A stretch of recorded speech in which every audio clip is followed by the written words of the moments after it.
Hi everybody! Many of you might know I love finding affordable PC cases that also cram in as many features for the money as possible. An inexpensive case doesn't have to be cheaply built or lack good quality of life features, and when I come across a case that is both inexpensive and feature rich, you know I just have to get it. One of the case makers I've been wanting to try out has been Phanteks, but they've been out of budget when trying to fit them into affordable builds. That is, until this year. I now actually have 3 Phanteks cases in my basement that I've gotten for very reasonable prices over the course of 2021, and today I'll be going over the P300A. Welcome to the middle of nowhere.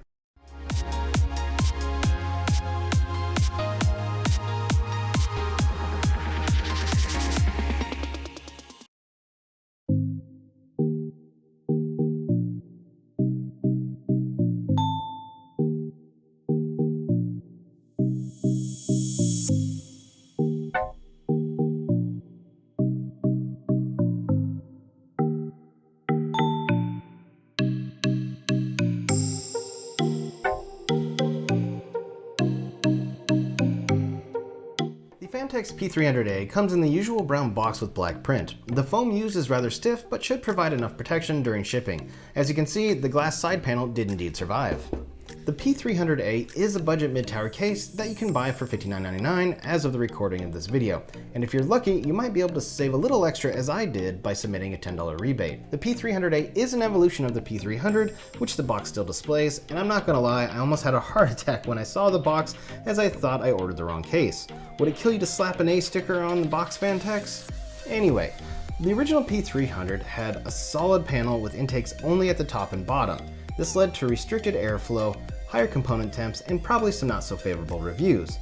So Phanteks went back to the drawing board for pretty much the entire P series of cases and created the A versions, with A standing of course for airflow. Now the front panel is mesh from top to bottom, giving access to all the air your fans need to keep your parts cool. Now let's move on to the main features of this case.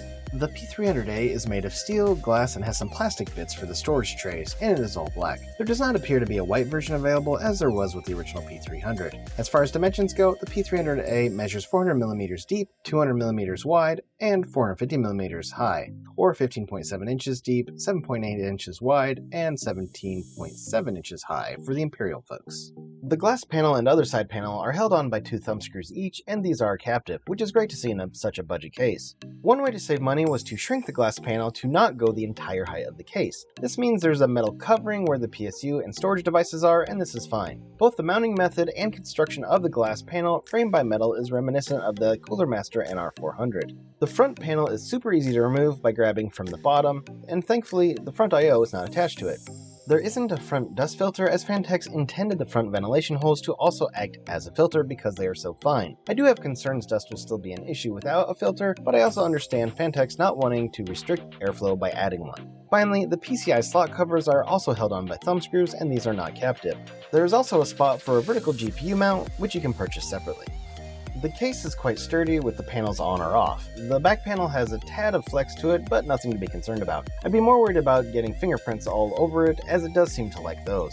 For those who may be interested in taking apart the case to repaint or mod it in another way, the top panel and frame is held together with a combination of rivets and screws. Having said that, as I was looking over the case, I found there to be more screws than rivets, which is not very common in budget cases. This will definitely make taking the case apart fairly easy. At the top of the case, you'll find the front I/O for the P300A. There is an illuminated power button, a reset button, 2 USB 3.1 Gen 1 ports, and separate microphone and headphone jacks. The reset button and 2 audio jacks have little icons denoting their function, which is a nice touch even if you won't be able to see them in the dark. There is no USB Type-C port for the front, so do keep that in mind if your motherboard has a USB Type-C front header and you want to make use of that.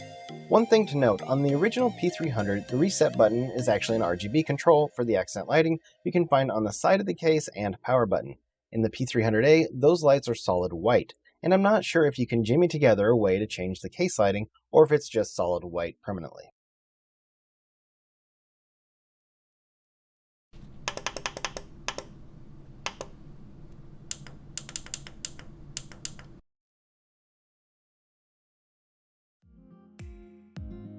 As far as dust filters go, the P300A has 2. One at the top of the case for the single fan you can install there. The second is at the bottom and slides out from the back.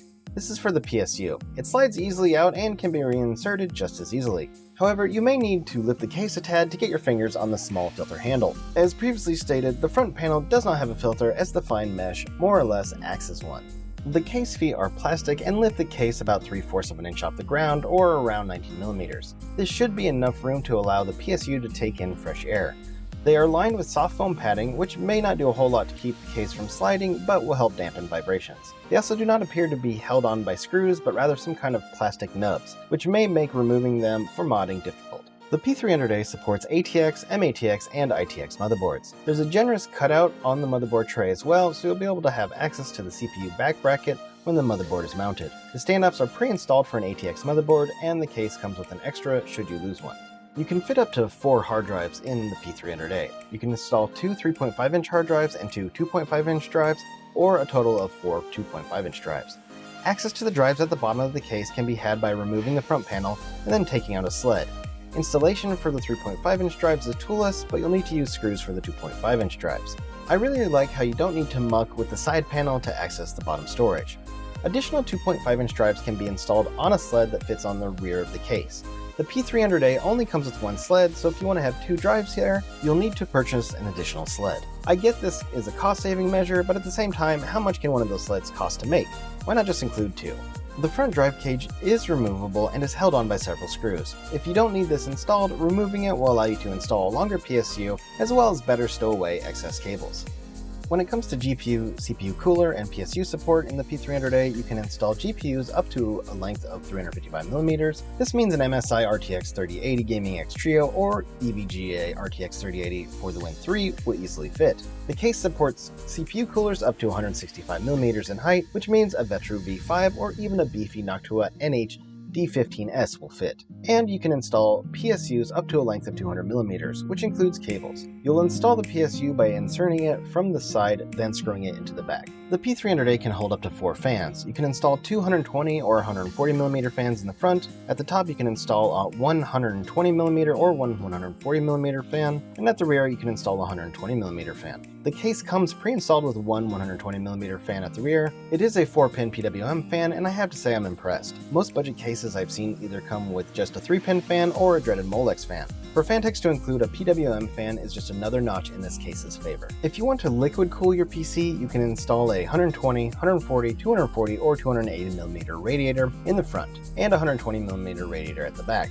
To make sure everything fits, I recommend sticking to an AIO, as there just doesn't seem to be enough room or mounting places for custom loop components. Instead of grommets, Phanteks has a cable management bar that will help hide any mess of cables coming to the front from the back. The PSU shroud also has 2 well-placed holes for cables to connect to any ports at the bottom of the motherboard. There's a smattering of cable tie-down points at the back of the case to help keep things clean, and there's a dedicated cable channel at the front where you'll route most of your cables. There's even some pre-installed Velcro straps to help keep things pinned down.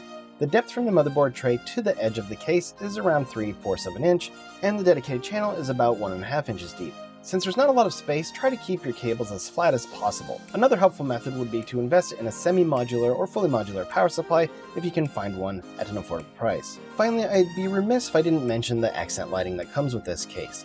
On the side of the case, at the bottom of the glass panel, is a short white strip of lighting, and also the power button lights up white as well, which I've mentioned previously. Finally, let's talk about the accessories that you get with the P300A. You get a baggie full of screws and zip ties. The screws are for the PSU, fan screws, installing the motherboard, and hard drives. You also get an extra standoff in case you lose one. And finally, you get a manual, and while simple, it is in full color with large pictures. For being such an inexpensive case, the quality of the manual really impresses me, because I'm used to more black and white, blurry imaged manuals that have more hieroglyphics than they do words. Having worked with budget cases before, I did not expect such a good case, both build-wise and feature-wise, from the P300A, mostly because of its price tag. However, I'm happy to say this case greatly surpassed my expectations. To have a PWM fan, even if only one, in such an inexpensive case is extremely rare.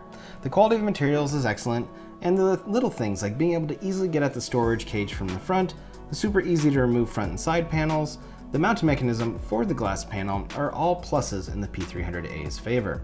My only complaints about this case are that it's a fingerprint magnet, but this can easily be remedied through cleaning or wearing gloves when building the PC or moving the case around.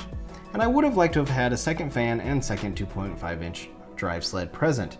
If I could have only one of these things, then for sure a second fan, as I can always use the front cage for additional storage. Having said that, it's hard to make too many arguments against this case.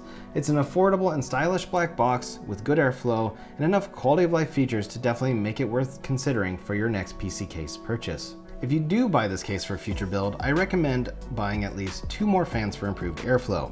For the budget build I intend to use this case for, I'll be adding 2 Arctic P12 PWM PST fans as front intake. You can currently buy a 5-pack of these fans for $37.99, making the per fan cost around $7.59. However, I have seen the 5-pack being sold for as low as $27.19, lowering the per fan price to $5.44, which is an amazing deal. They're super quiet and push a lot of air. I put a link to these fans in the description below in case you're interested. All this aside, I like the P300A. It's a well-built case with the budget user in mind, and I definitely give it my recommendation. And that's all I have to say about the Phanteks P300A. What do you think of this case? If you own one, let me know what your thoughts are. Thanks for watching, everybody. Hit that like button if you found this video helpful or entertaining, or just liked what you saw. And feel free to share any questions or comments you have down below. Show your support for the channel by clicking subscribe, and don't forget to hit that notification icon so you don't miss out on any future content. And hey, while you're here, why don't you stick around and watch some other videos I've made. I'm Seth, and I'll see you next time in the middle of nowhere.